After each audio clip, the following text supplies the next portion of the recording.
तो नमस्कार, सर्व ज्ञान आर्ट्स क्लासेस के एक नए वीडियो में आप लोग को स्वागत करते हैं। आज हम लोग क्लास 12th का जो हिंदी है जिसमें गद्य खंड और पद खंड जो आपको दिया गया है, जिसमें कहानी है, ललित निबंध है, भाषण है, उसको हमारी ट्रिक के माध्यम से याद करेंगे। और आपने अभी तक कि उसको याद नहीं किया, अब तक याद नहीं हुआ है आपको, तो आज आसानी से इस वीडियो में आपको बताने वाले हैं ट्रिक के माध्यम से, और आपको 100% याद हो जाएगा। इसमें बताएंगे हम कि लेखक और लेखक के द्वारा किया गया रचना, और जो रचना किया है लेखक वो कौन सी विधा है, उसको हम एकदम आज आसानी तरीक़ा से आप लोग को दिमाग में बैठाने वाले हैं। 2024 में जो Bihar secondary education board inter परीक्षा 2024 में जो होने वाला, जिसके लिए ये वीडियो आपको बहुत ही महत्वपूर्ण साबित होगा। तो देर न करते हैं, चलिए वीडियो के आगे बढ़ाते हैं और देखते हैं हम लोग सबसे पहले लेखक और लेखक के द्वारा लिखा गया कहानी है या निबंध है, वो क्या है वो चीज़ देखते हैं। तो चलिए देखते हैं। सबसे पहले देख सकते हैं कि यहाँ लिखा हुआ है बातचीत। ये क्या है? बातचीत। लिखा किसके द्वारा गया है? तो बालकृष्ण भट्ट जी के द्वारा लिखा गया। किनके द्वारा? बालकृष्ण भट्ट जी के द्वारा। और यह विधा कौन सी है? तो निबंध है। कौन सा है? निबंध। क्या है ये? निबंध। नेक्स्ट देखते हैं हम लोग इसमें। उसने कहा था किनके द्वारा लिखा गया है? चंद्रधर शर्मा गुलेरी जी के द्वारा। चंद्रधर शर्मा गुलेरी जी के द्वारा।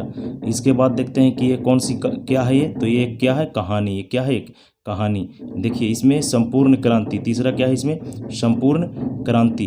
तो संपूर्ण क्रांति किनके द्वारा लिखा गया? जयप्रकाश नारायण के द्वारा लिखा गया। किनके द्वारा? जयप्रकाश नारायण के द्वारा। और ये क्या है? यह एक क्या है? भाषण है। क्या? एक भाषण। नेक्स्ट देखते हैं इसमें कि अर्धनारीश्वर का अर्थ होता है आधा शरीर पार्वती जी का और आधा शरीर शिव जी का। इसका लेखक कौन है? तो रामधारी सिंह दिनकर। कौन है लेखक? रामधारी सिंह दिनकर। और ये कौन सी विधा है? तो निबंध है। कौन सी विधा है? निबंध। इसमें हम लोग जानेंगे कि कौन सा निबंध कैसे याद करेंगे। वीडियो के अंत तक जरूर देखें आप। इसके बाद नेक्स्ट देखते हैं हम लोग कि इसमें है रोज। क्या है? रोज। और लिखे कौन है? सच्चिदानंद हीरानंद वात्स्यायन अगे जी। सच्चिदानंद हीरानंद वात्स्यायन अगे जी। आप केवल अगे याद रखिएगा, आपको इतना ही देता है बोर्ड में। ये लिखा गया है। और ये क्या है विधा? तो ये है कहानी। ये क्या है? एक कहानी है। नेक्स्ट देखते हैं इसमें एक लेख और एक पत्र। एक लेख और एक पत्र, ये किनके द्वारा लिखा गया है? तो हमारे शहीद भगत सिंह जो हुए बेचारे, उनके द्वारा लिखा गया था, भगत सिंह के द्वारा। और ये उनके द्वारा लिखा गया कौन सी विधा है? तो ये है एक क्या? निबंध है। नेक्स्ट देखते हैं इसमें ओ सदा नीरा। क्या है? ओ सदा नीरा। ओ सदा नीरा किनके द्वारा लिखा गया? ओ सदा नीरा जो है वो जगदीश चंद्र माथुर जी के द्वारा लिखा गया। जगदीश चंद्र माथुर जी के द्वारा। और जगदीश चंद्र माथुर जी के द्वारा जो लिखा गया ओ सदा नीरा, वह कौन सी विधा है? तो वह है निबंध। वह क्या है? निबंध। नेक्स्ट है इसमें कि सिपाही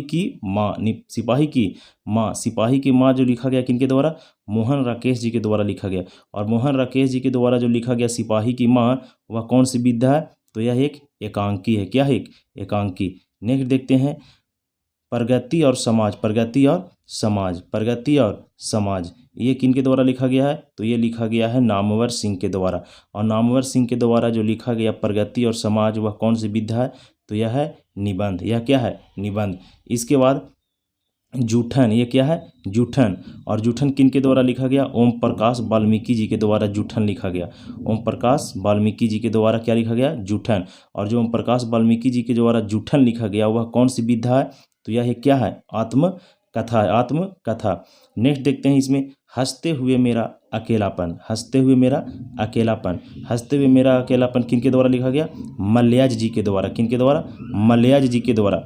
और मल्याज जी के द्वारा लिखा गया हंसते हुए मेरा अकेलापन, यह कौन सी विधा है? क्वेश्चन पूछता है। तो क्या होगा इसका आंसर? यह क्या हो जाएगा? डायरी। ये क्या है? डायरी। नेक्स्ट देखते हैं इसको में। नेक्स्ट है इसमें कि तिरिच। क्या है इसमें? तिरिच। और तिरिच किनके द्वारा लिखा गया? उदय प्रकाश जी के द्वारा। किनके द्वारा? उदय प्रकाश जी के द्वारा। उदय प्रकाश जी के द्वारा लिखा गया तिरिच, यह क्या है? तो यह एक कहानी है। यह क्या है? एक कहानी। इसके बाद है शिक्षा। इसके बाद क्या है? शिक्षा। और शिक्षा किनके द्वारा लिखा गया है? जे कृष्ण मूर्ति जी के द्वारा। जे कृष्ण मूर्ति जी के द्वारा लिखा गया शिक्षा, यह क्या है? तो यह क्या है? संभाषण है। क्या है? संभाषण है। क्या है? संभाषण। तो ये है क्या? इसमें हम लोग देखा कि ये जो था से पूरी तरह से गद्य खंड पाठ और लेखक के नाम था। अब हम लोग इसमें याद करते हैं ट्रिक के माध्यम से कि कौन सा विधा है, कौन सी विधा है? तो चलिए देखते हैं। सबसे पहले कहानी को देखते हैं। सबसे पहले कहानी को देखते हैं। तो आप कहानी को देखने के लिए सबसे पहले देख लीजिए, एक कहानी ये है, एक कहानी ये है, और एक कहानी और है, एक कहानी और है, एक कहानी यहाँ देखिए तिरिच, तिरिच। तो इसको याद करते हैं। सबसे पहले ट्रिक क्या बनेगा? ट्रिक बनेगा इसमें कि उसने उसने उसने किसने? उसने रोज, उसने रोज, उसने रोज तिरछी नज़रों से देखा, उसने रोज तिरछी नज़रों से देखा। तो चलिए देखिए, उसने, तो उसने कहा था क्या है? एक कहानी है। रोज देखा, तो रोज क्या है? एक कहानी है। फिर तिरछी नज़रों से देखा, तो आइए देखते हैं नीचे, देखिए तिरिच, तो तिरिच क्या है? एक कहानी। तो इस तरह से हम कहानी को याद रख सकते हैं कि उसने तिरछी नज़रों से देखा। ये 3 जो होगा आपका, उसने कहा था, इसके बाद तिरछी नज़र से देखा तो उसमें तिरिच हो जाएगा, और रोज, रोज क्या हो जाएगा? कहानी, ये हो गया। इसके बाद देखते हैं हम लोग नेक्स्ट देखते हैं। यहाँ देखिए, किस लेखक का जन्म पहले हुआ, यानी कर्मानुसार पढ़ेंगे हम लोग इसमें कि कौन सा लेखक का जन्म कब हुआ, और उनके द्वारा रचित जो कहानी है वो गद्यखंड और पदखंड के दोनों को देखते हैं हम इसमें। तो सबसे पहले देख लेते हैं इसमें क्या, कि इसमें देखिए ये है पद। तो पद किन के द्वारा लिखा गया है? सूरदास जी के द्वारा। किन के द्वारा? सूरदास जी के द्वारा। और इनके जन्म कब हुए? तो इनके जन्म हुए 1478 ईस्वी में। ये अनुमानित है, अनुमान लगाया गया है कि 1478 ईस्वी में सूरदास के जन्म हुआ था। और इनके द्वारा लिखा गया क्या है? तो इनके द्वारा लिखा गया है पद। इसके बाद देखिए यहाँ पर लिखा हुआ कड़बक, क्या है? कड़बक। कड़बक किन के द्वारा लिखा गया है? मलिक मोहम्मद जायसी जी के द्वारा, मलिक मोहम्मद जायसी जी के द्वारा। इनका जन्म कब हुआ? 1492 ईस्वी में। ये भी इनका अनुमानित डेट है, अनुमान लगाया गया है, आप लोग याद रखिएगा। कड़बक क्या है? बहुत ही अच्छा ये पदखंड का है, बहुत ही अच्छा है ये पदखंड का। इसके बाद देखते हैं नेक्स्ट, इसमें देखिए आप लोग, एक फिर पद लिखा गया है, जो किनके द्वारा लिखा गया? तुलसी जी के द्वारा, तुलसीदास जी के द्वारा, तुलसीदास। और ये इनका जन्म कब हुआ? इनका जन्म हुआ 1543 ईस्वी में। इनका डेट बिल्कुल कन्फर्म है, 1543 में तुलसी जी का जन्म हुआ, इनके द्वारा लिखा गया पद है। तुलसीदास रामचरितमानस के रचयिता है, रामचरितमानस के रचयिता है। इसके बाद देखते हैं हम लोग छपय, क्या है? छपय। तो छपय किनके द्वारा लिखा गया? नाभादास जी के द्वारा। किनके द्वारा? नाभादास।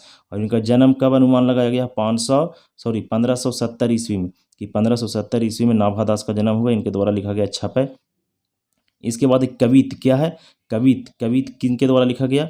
भूषण जी के द्वारा लिखा है। किनके द्वारा? भूषण जी। जन्म इनका कब हुआ? 1613 ईस्वी में, 1613 ईस्वी में। और आगे देखते हैं बातचीत, क्या है? बातचीत। बातचीत किनके द्वारा लिखा गया? बालकृष्ण भट्ट जी के द्वारा, बालकृष्ण भट्ट जी के द्वारा। जन्म कब हुआ इनका? 23 जून 1844 ईस्वी को। कब हुआ? 23 जून 1844 ईस्वी को इलाहाबाद उत्तर प्रदेश में इनका जन्म हुआ था। इसके बाद है उसने कहा था, उसने कहा था, उसने कहा था किनके द्वारा लिखा गया? चंद्रधर शर्मा गुलेरी जी के द्वारा, चंद्रधर शर्मा गुलेरी। और इनका जन्म कब हुआ?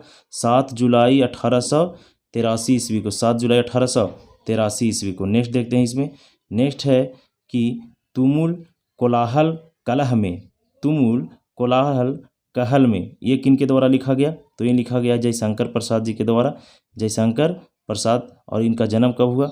तो 1889 ईस्वी में हुआ, 1889 में। इसके बाद देखते हैं हम लोग शिक्षा, क्या है? शिक्षा। और शिक्षा के लेखक कौन है? जे कृष्ण मूर्ति, जे कृष्ण मूर्ति। इनके जन्म की बात करें तो इनका जन्म है 12 मई 1895। नेक्स्ट देखते हैं संपूर्ण क्रांति। संपूर्ण क्रांति किनके द्वारा लिखा गया? तो संपूर्ण क्रांति लिखा गया जयप्रकाश नारायण के द्वारा। और जयप्रकाश नारायण का जन्म कब हुआ? 11 अक्टूबर 1902 ईस्वी को, 11 अक्टूबर 1902 ईस्वी को। नेक्स्ट देखते हैं हम लोग पुत्र वियोग, पुत्र वियोग। पुत्र वियोग किनके द्वारा लिखा गया? तो ये लिखा गया सुभद्रा कुमारी चौहान के द्वारा। और ये सुभद्रा कुमारी चौहान ने झांसी की रानी लक्ष्मीबाई पर भी कविता जो लिखी, आपको याद रखना है, खूब लड़ी मर्दांगी यो तो झांसी वाली रानी थी। इनका जन्म कब हुआ सुभद्रा कुमारी चौहान का? 16 अगस्त 1904 ईस्वी को, 16 अगस्त 1904 ईस्वी को। नेक्स्ट है कि एक लेख एक पत्र, एक लेख एक पत्र, एक लेख एक पत्र के लेखक कौन है? तो इनका लेखक है भगत सिंह। कौन? भगत सिंह। और इनका जन्म कब हुआ? 28 सितंबर 1907 ईस्वी को। और इनको फांसी कब दिया गया था? तो 31 मार्च 1923 ईस्वी को, 23 मार्च 1931 ईस्वी को, सॉरी 23 मार्च 1931 ईस्वी को इनको क्या दिया गया? फांसी दिया गया था। नेक्स्ट देखते हैं इसमें अर्धनारीश्वर, क्या है? अर्धनारीश्वर। अर्धनारीश्वर के लेखक कौन है? रामधारी सिंह दिनकर, रामधारी सिंह दिनकर। और इनका जन्म कब हुआ? 23 सितंबर 1908 ईस्वी को। 23 सितंबर 1908 ईस्वी को क्या हुआ? इनका जन्म हुआ। 23 सितंबर 1908 ईस्वी को रामधारी सिंह दिनकर का जन्म हुआ। इसके बाद है उषा। क्या है? उषा। और उषा के लेखक कौन है? शमशेर बहादुर सिंह। शमशेर बहादुर सिंह। जन्म की बात करें तो 13 जनवरी 1911 ईस्वी को। 13 जनवरी 1911 ईस्वी को इनका जन्म हुआ। इसके बाद है रोज। रोज क्या है? रोज। तो रोज किनके द्वारा लिखा गया है? तो सच्चिदानंद हीरानंद आगे जी के द्वारा लिखा है। सच्चिदानंद हीरानंद आगे जी के द्वारा लिखा गया है। वात्स्यायन अगेन जी का लिखा गया। इनका जन्म कब हुआ? 7 मार्च 1911 ईस्वी को। 7 मार्च 1911 ईस्वी को। इसके बाद देखते हैं ओ सदा नीरा।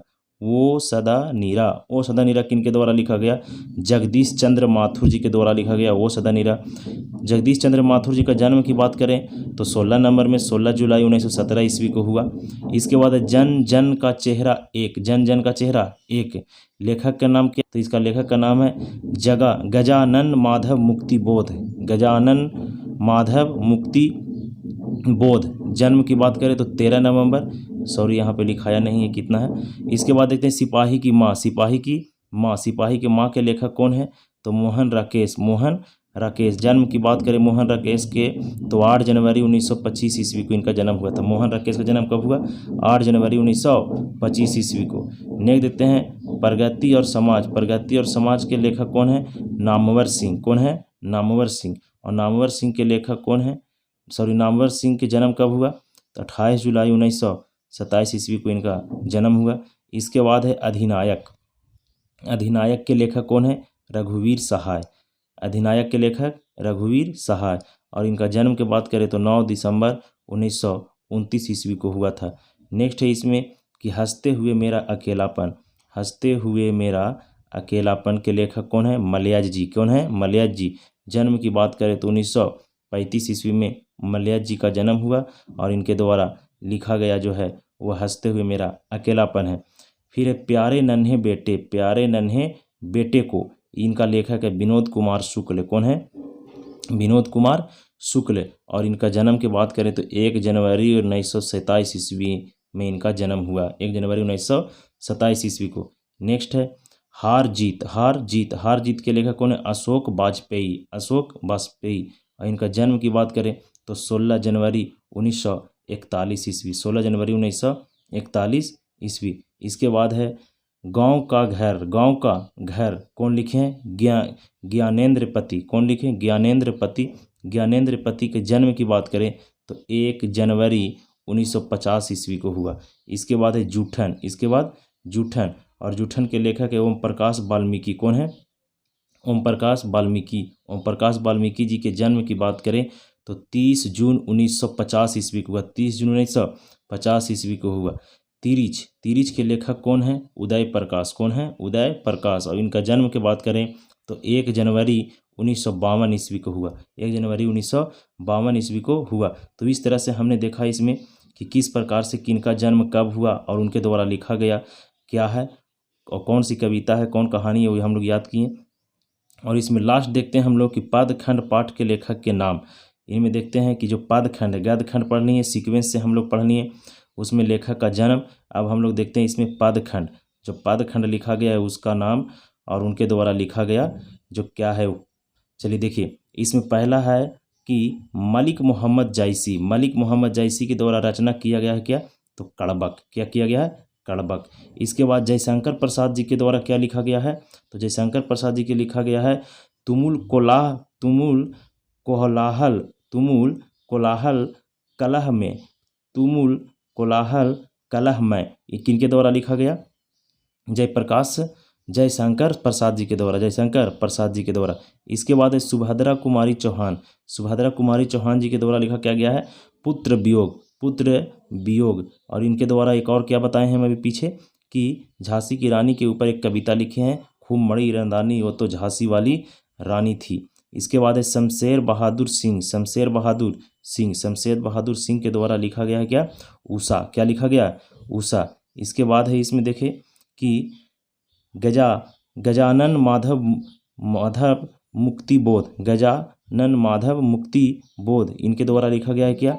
तो जन जन का चेहरा एक। जन जन का चेहरा एक। इसके बाद है रघुवीर सहाय। रघुवीर सहाय जी के द्वारा क्या लिखा गया? अधिनायक। क्या लिखा गया? अधिनायक। इसके बाद है विष्णु विनोद शुक्ल। विनोद शुक्ल, अब विनोद कुमार शुक्ल जी के द्वारा लिखा गया क्या?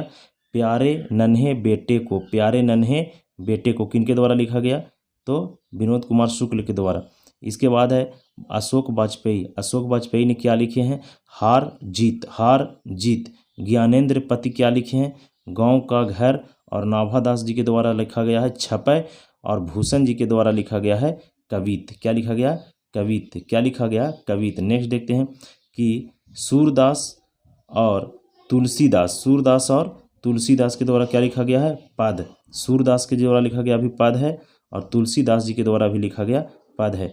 तो ये हम लोग देखें कि टोटल के टोटल ये वाला जो है वो पद खंड के है। और इसमें हम लोग देखें कि लेखक और लेखक का जन्म और लेखक के द्वारा रचा गया रचनाएं। और इसके बाद हम लोग शुरू इसमें देखें कि गद्य खंड में कि लेखक और लेखक के द्वारा लिखा गया पाठ और उनके द्वारा रचा गया पाठ कौन सी विधा है वो हम लोग याद किए। तो इसको एकदम पूरा वीडियो को देख लें, दोस्तों में शेयर कर दें ताकि 2024 के एग्ज़ाम में आप लोग बेहद ही कामयाबी साबित हो और एग्ज़ाम के लिए बेहद बढ़िया से तैयारी करते रहिए आप लोग।